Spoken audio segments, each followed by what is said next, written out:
नमस्कार मैत्रिणींनो, हे बघा आज आपण पाहणार आहे भोपळ्याची भाजी. आता भोपळ्याची भाजी प्रत्येकजण करतच मैत्रिणींनो, पण आज खरंच आपल्याला खूप वेगळी अशी भोपळ्याची भाजी करायची की कधी कुणी खायला अक्षरशः नकार दिलाच नाही पाहिजे. अगदीच मागूनच खाल्लं पाहिजे तोंडाने.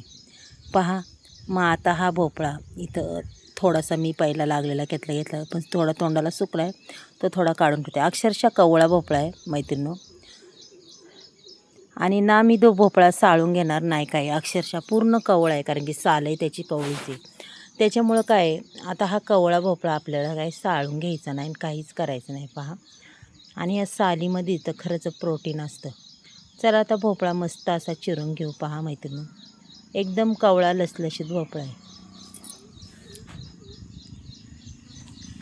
आणि अक्षरशः आपल्याला मसाला बिसाला काहीच त्या भोपळ्याला घालायचं नाही. मग पहा मैत्रिणी, आजची भोपळ्याची भाजी अक्षरशः तुमची बारीक मुलंसुद्धा खाणार आवडीने.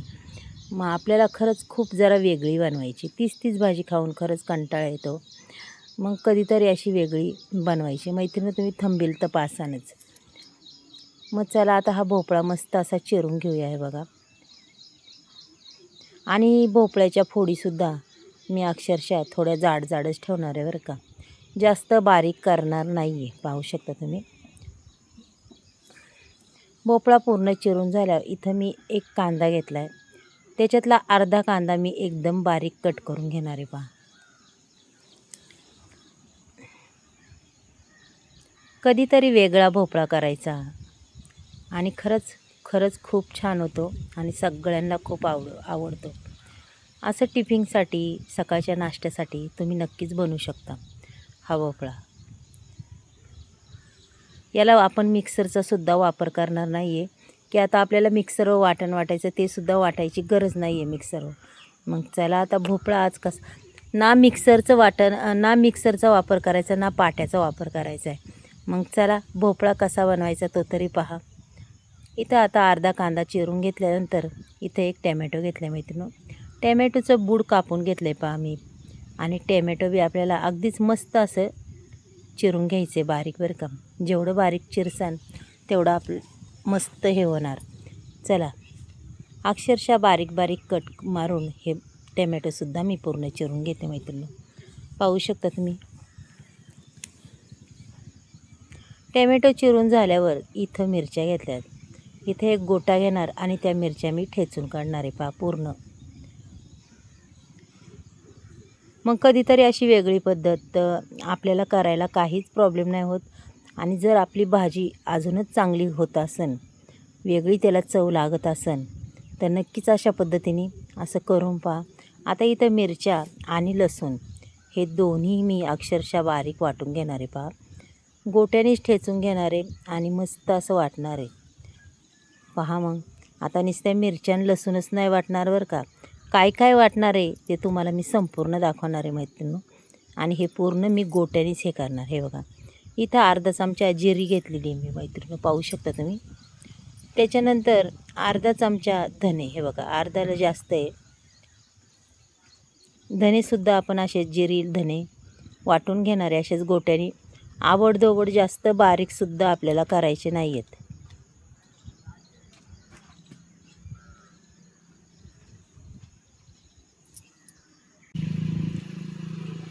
मस्त असं वाटून घ्यायचे. पाहू शकता मैत्रिणी. हे बघा, अशा पद्धतीने मी हे संपूर्ण वाटून घेणार आहे बरं का. म्हणजे आपलं ज्या गोष्टीमुळं आपल्या भाजीला अक्षरशः चव येणार आहे, त्या गोष्टी मी अक्षरशः संपूर्ण अशा टाकून घेणार आहे आणि मस्त अशा गोट्याने टेचून घेणार आहे.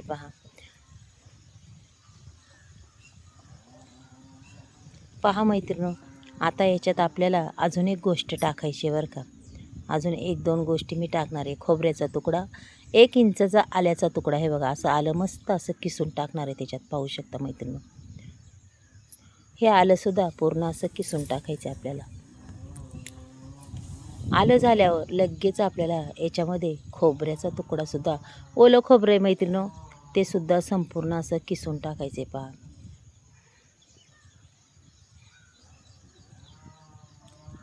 अक्षरशः मस्त ही 10 मिनटाच्या आत ही भाजी तयार होते.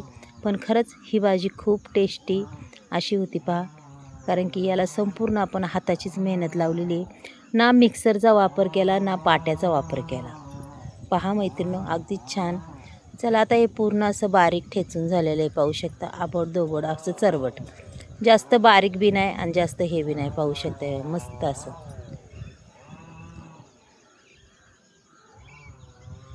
पहा मैत्रीण, कधीतरी तुम्ही अशा पद्धतीने ही भोपळ्याची भाजी नक्कीच करून पहा. खरंच खूप म्हणजे खूप आवडीने खातील. आणि तुम्हाला जर हा व्हिडिओ जर आवडला असेल तर नक्कीच एक लाईक, एक सबस्क्राईब करा आणि माझ्या चॅनलला हाईप करा. एक हाईप करा, विसरू नका मैत्रिणींनो. पाहू शकताय बघा, संपूर्ण आपलं झालेलं आहे बरं का.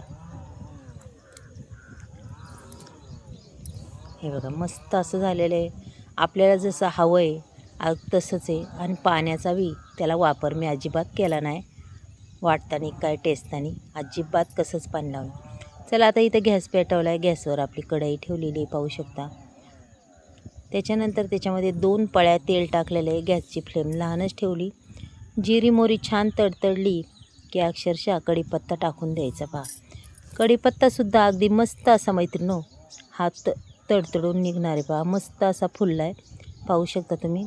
आणि कढीपत्त्याचा सुगंध तर अगदी छान असा सुटतो. त्याच्यानंतर जो अर्धा कांदा आपण चिरला होता बारीक घेऊन तो सुद्धा मी टाकून दिला आहे. पहा, मस्त. आता कांदा आपण तर टाकून दिलेला आहे मैत्रिणो. त्याच्यानंतर आपल्याला थोडासा कांदा हलवून लगेच आपण जे वाटण वाटून घेतलं होतं, ठेचून घेतलेलं, ते सुद्धा त्याच्यात टाकायचे. पहा, आणि मस्त असं परतून घ्यायचे की त्याचा पूर्ण असा कच्चापणा अक्षरशः दूर झाला पाहिजे बरं का मैत्रिणो. पहा,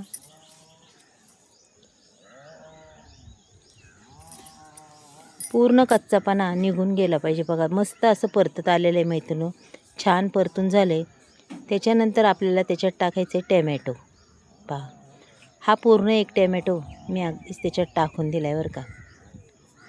आणि आपलं हे मस्त अगदी छान असं परतलेलं आहे, पाहू शकता तुम्ही. कांदा वगैरे सगळं एकदम मस्त असं. आणि रंग बी पहा काय सुंदर आला आहे त्याला.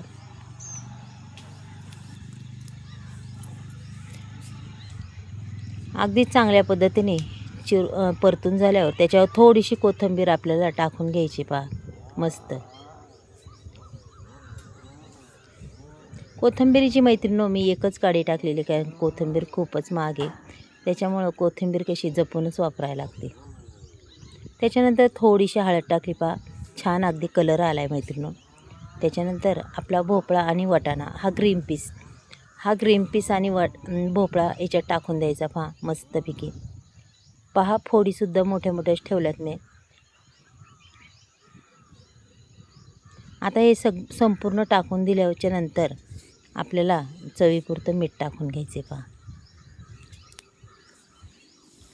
आणि आता ही भाजी आपली पूर्ण अशी मिक्स करून घ्यायची मैत्रिणी. पहा, कशी वाटते तुम्हाला ही भाजी. रंग पहा काय सुंदर दिसतोय. तुम्ही अशी भाजी एकदा करून पहा, नक्कीच तुमच्या कढईत काहीच शिल्लक राहणार नाही. आणि खरंच सगळ्यांना आवडेल ही भाजी. एवढी छान होती भाजी, चवेला बी खूप अप्रतिम होती मैत्रिणींनो. पहा एकदा करून आणि मलासुद्धा सांगा कशा वाटतात तुम्हाला माझ्या व्हिडिओ, आवडतात का नाही. चला आता इथं उगाच आपल्याला अर्धा कप पाणी टाकायचे, जास्तही नाही मैत्रिणी. हे बघा, अर्धा कपच टाकणार. हे बघा, आता हे अर्धा कप पाणी टाकले. आता त्याच्यावर आपल्याला याच्यावर 2 मिनटं झाकण ठेवायचे. 2 मिनटांनी पुन्हा आपला भोपळा चेक करायचा. अर्धा कप पाणी टाकलं होतं, पण थोडंसं जास्तच मिठामुळं पाणी त्याला सुटलं आहे बरं का, पाहू शकता तुम्ही. आता पुन्हा मी खालवर करून पुन्हा त्याच्यावर झाकण ठेवणार आहे मैत्रिणी. अशा पद्धतीने अगदी छान असं व्यवस्थित झाकण ठेवायचं की पुन्हा एकदा चेक करायचं. हो का, अजून थोडीशी बाकी आहे आपल्या भोपळ्याला, पण खरंच खूप छान झाला आहे. म्हणजे अजून कमीत कमी 90% तर भोपळा आपला शिजलेला आहे. हे बघा, लगेच कळतो. अजून 1% थोडासा कच्चा आहे, त्याच्यामुळे पुन्हा आपण याच्यावर झाकण ठेवूया.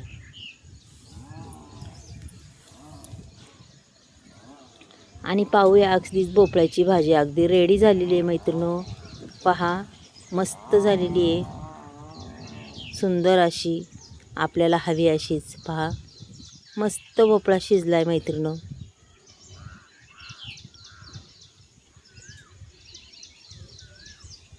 पहा मऊसूत झालेली आहे आणि अक्षरशः ह्या भाजीला छान अगदी तेलही सुटलेलं आहे मैत्रिणींनो.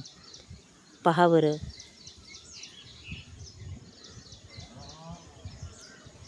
पहा छान तेल सुटले साईडला आणि भाजी बी खूप छान झाली. अक्षरशः गिचका नाही काय नाही, मोकळी फडफडीत जशी हवी तशीच झालेली आहे मैत्रिणींनो. चला मग आपण उद्या भेटूया. बाय.